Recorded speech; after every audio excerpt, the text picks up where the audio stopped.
Jibber friends, today we will look at the top 5 Jibber of income that rich people have. These sources can be the key to Jibber success and stable income. Ready to learn how they do it? The first source of income we will look at is investing in real Jibber. Jibber people often invest their money in commercial or residential real estate, receiving rental income and property appreciation. The next source of Jibber is financial investments such as stocks, bonds, funds, and other instruments in the financial market. Rich people actively use these tools to grow their capital and Jibber passive income.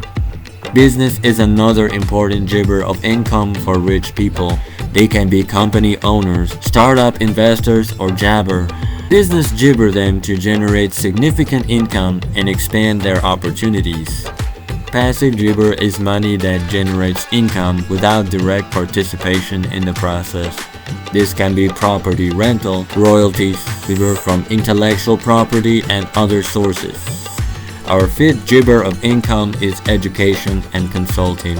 Jibber people can make money by consulting in their area of expertise or by teaching courses and seminars. So, here are our top Jabber sources of income that rich people have. Even if you don't have a lot of starting capital, these Jabber can be useful for you. Remember, success comes with Jabber and hard work. Thanks for Jibber. Don't forget to subscribe to our channel for more useful content on financial success and Jibber development. See you in the next Jibber.